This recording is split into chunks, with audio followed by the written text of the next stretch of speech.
The following message is transmitted by request from Cook County Emergency Management.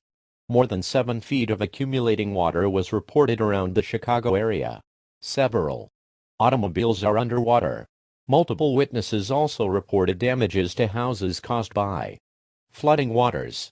Although no more flooding seems to happen at the moment, residents should stay inside and on the highest level of the building.